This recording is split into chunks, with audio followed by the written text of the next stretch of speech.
Recebendo aqui o nosso o nosso astronauta Marcos Pontes, que acaba de lançar um livro maravilhoso agora chamado Missão Cumprida. Está aqui o livro, é um livro que eu faço questão de sugerir para que vocês todos, para cá, que vocês todos leiam, porque é muito bacana, escrito por ele.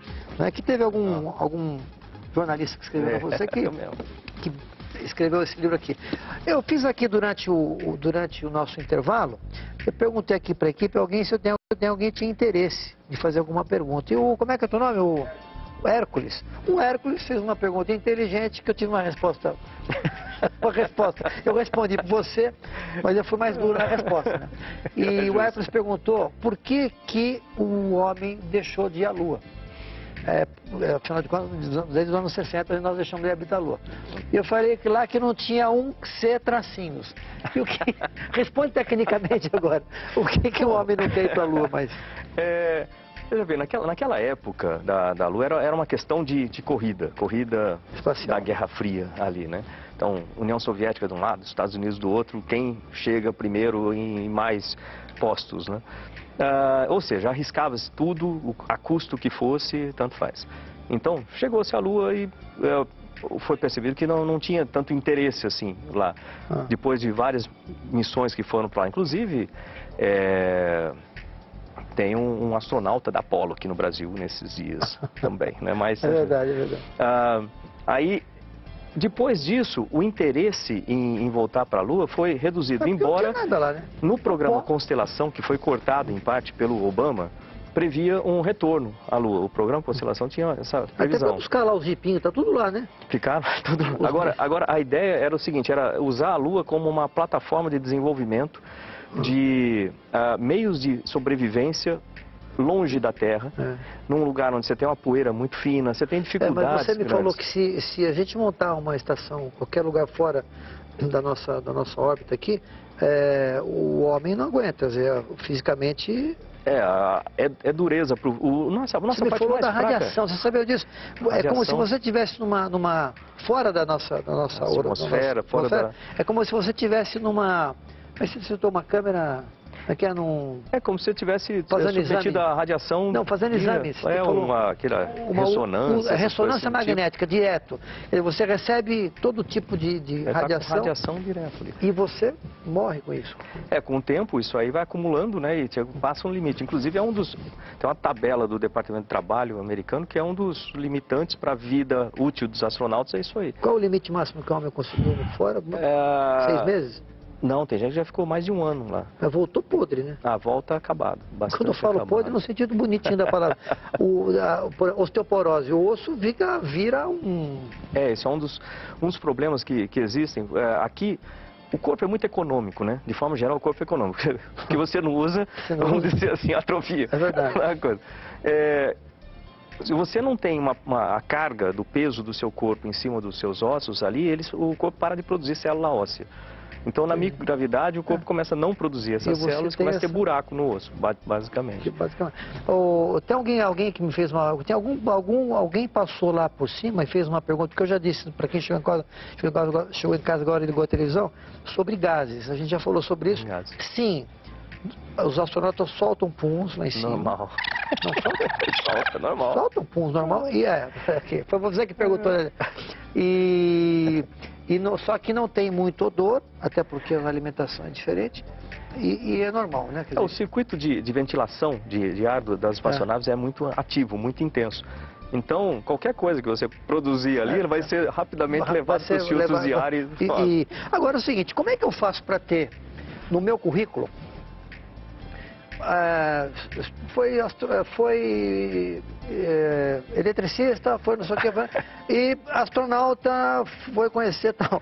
Como é que faz para ser astronauta hoje? Imagina que tem de pai que quer que o filho seja astronauta. O meu filho eu adoraria que seguisse a carreira, mas ele virou músico. O que tem que fazer? Olha, essa é uma das coisas que eu falo com muitos jovens aqui no Brasil. O quê, né? A formação em exatas ou biológicas, né? Ou seja, você pode ser engenheiro, você pode ser físico, químico, médico, veterinário, né? Biólogo, etc. Pós-graduação, de preferência, mestrado, doutorado, se tiver, ótimo. E de preferência com alguma conexão na área aeroespacial. se você trabalhar na área espacial, melhor também. Aptidão física, não precisa ser atleta, mas tem que ter alguma aptidão física, porque a parte de condicionamento físico é a parte mais fácil de todo esse negócio. E psicológico também, né? Psicológico é importante, aí é a parte que eu queria chegar, porque tem a parte fisiológica, a saúde tem que estar em dia, então, para quem é jovem, é bom pensar que o corpo ninguém é super-homem, então é começar a cuidar dele cedo, não fumar, não beber muito, droga, nem pensar, tudo isso é eliminatório, tipo assim, tira. E a parte psicológica, é gostar de trabalhar com gente, ter um controle. Essa faculdade você falou, depois disso vai para onde? Depois, por exemplo, tem o ITA, que é uma ótima faculdade para isso, tem a USP, eu sou professor na USP, em São Carlos, na Universidade de São Paulo, no campus de São Carlos, na Escola de Engenharia, ali tem o curso de Engenharia Aeronáutica, o Departamento de Engenharia Aeronáutica lá. E a gente está criando, junto com o professor Catalano, que é o chefe de departamento lá, uma das minhas funções lá é criar o curso de Engenharia Aeroespacial. Justamente para formar engenheiros para o programa espacial. E ali também o meu, vamos dizer assim, agenda oculta é já começar a achar uns jovens ali que queiram ser astronauta. Bom, olha, é o seguinte, não sai daí, a gente volta daqui a pouquinho com o nosso Marcos Pontes. Voltamos com a Noite de uma Criança. Sabe que eu estava aqui conversando com o Marcos Pontes, nosso super astronauta, missão cumprida, um livro maravilhoso, está nas bancas, nas grandes livrarias. Pô, você voltou magrinho, você perdeu quantos quilos lá? Foi uns 12 quilos aproximadamente. Putz, 12 quilos. 12 quilos. Mas é normal. Durante o tempo de treinamento, o tempo final, você perde peso naturalmente pela própria carga de exercício. Aí o pessoal programa o horário para isso. E além disso, o próprio esforço fisiológico que você tem no espaço, desidratação, uma série de coisas, você perde muito peso. Depois você recupera, né? Eu recuperei bastante. Eu não vou ficar fazendo perguntas sobre xixi, cocô, que todo mundo quer saber. Eu já vi explicando em tantos lugares. Basicamente é muito simples. Tem um vaso que succiona. Que succiona a todas as fezes e a urina. Então, eu vou ficar batendo nessa mesma tecla. E, meu filho, você tem coisa mais importante de saber sobre xixi e cocô do que, não é verdade, não. Sobre essa coisa, porque todo mundo quer saber, né? Exatamente. Então, para não dizer que eu não passei, eu resolvi passar batido por essa pergunta, que é a pergunta mais respondida por todos. Qual foi a pergunta mais esquisita que você respondeu por crianças, apresentadores, enfim? Teve alguma que te deixou sem graça, não? Sem ser a dos gases, porque dos gases é tranquilo. Sabe que... Você lembra de alguma que é deixou difícil de... Porque, tipo assim, eu não tenho muita restrição também. O Lula te fez alguma pergunta engraçada também, não? Você lembra? Não. Teve uma vez que foi interessante, que quando eu saí, falou do Lula, por isso que eu fiz a associação, assim que eu cheguei, todo aquele movimento e tal, eu fui lá em Brasília, né, aí eu recebi uma medalha do presidente da República, tudo, e lá no Palácio, né, eu nunca tinha entrado no Palácio de tênis, por exemplo, né, a primeira vez que eu estava de macacão e tênis, né. Que é o teu uniforme. É, o uniforme. Aí quando eu estava saindo, teve uma coletiva, e uma das repórteres virou para mim e falou assim, o que o senhor acha sobre o programa nuclear brasileiro? Porra, né, da necessidade. Eu fiquei assim, pô, nada, essa é outra área, eu não conheço essa área, não sei nada. Mas aí você nota que sempre vai ter aquele tipo de pergunta para tentar te colocar em alguma Aliás, te pegaram muito né? no pé, porque falaram que você tinha deixado indo para a reserva, para poder fazer da Força palestra. Aérea. Depois falaram dos experimentos do feijãozinho, mas, gente, feijãozinho foi só um dos dezenas que você levou, né? Você levou de DNA, tem um monte de coisa que você fez. A Agência Espacial, isso foi uma das crises, não a mim, né, mas mais a Agência Espacial Brasileira na escolha dos experimentos. Aliás, nem só a agência, porque os experimentos foram escolhidos pela Academia Brasileira de Ciências. Mas foram 8 experimentos para lá. Dois deles... Só falaram do feijãozinho. Só falaram desses. Foram 2 educacionais e 4 científicos, 2 tecnológicos, muito interessantes. Se eu perguntar assim, alguém sabe quais foram os científicos e tecnológicos? Ninguém sabe. Do feijãozinho. Pois é, porque foi a única coisa que o pessoal falou. No exterior falaram muito dos outros. Também, né? Muito. Das emoções que você passou, o que mais... Se é que você chorou em algum momento, acho que você não tinha tempo de chorar, né? Chorei, sim, claro, chorei. Sabia, sim. Que momento você chorou? Olha, achei que você não tivesse tempo para chorar. Não, você tem. Da primeira, é uma coisa interessante, mas o momento mais marcante do voo para mim, tem vários momentos marcantes, mas o que ficou assim guardado foi um momento bem difícil. Né? Você acabou de falar da Fátima, do Fábio, da Carol, eles foram me visitar, porque a gente fiquei 6 meses ali na Rússia treinando, e eles estavam em Houston, né?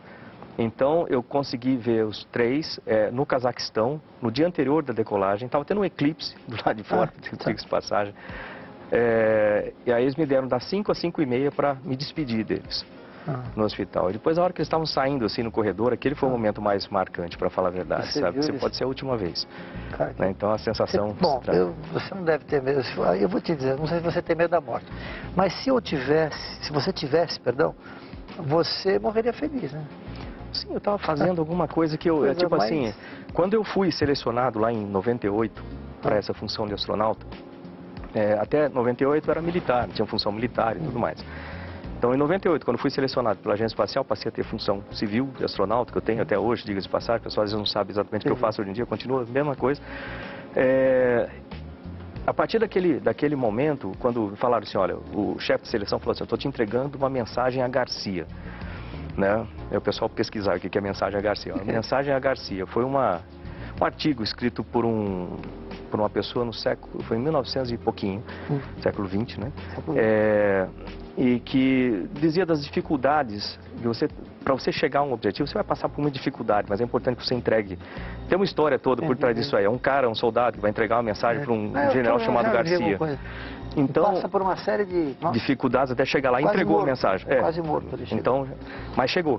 Então o cara falou, estou te entregando uma mensagem a Garcia. É uma missão pelo país e para o país levar a bandeira do Brasil pela primeira vez ao espaço nas mãos de um brasileiro. Você vai ter sacrifícios nesse caminho aí. Aí ele falou o seguinte, você aceita ou não isso? E eu falei, aceito. A partir daquele momento eu tinha duas alternativas só. Era passar pelo que fosse necessário e cumprir essa missão, né? Ou morrer tentando. Literalmente. Então, de qualquer maneira, eu tinha cumprido a minha missão. A partir do momento que eu estava sentado naquela espaçonave, naquele foguete ali, dentro da espaçonave, qualquer resultado era positivo. Que coisa maravilhosa. Olha, eu invejo você, uma invejinha bonitinha, uma invejinha carinhosa. Não sai daí, voltamos daqui a pouquinho, porque hoje eu estou literalmente na Lua. A gente volta já com Marcos Pontes.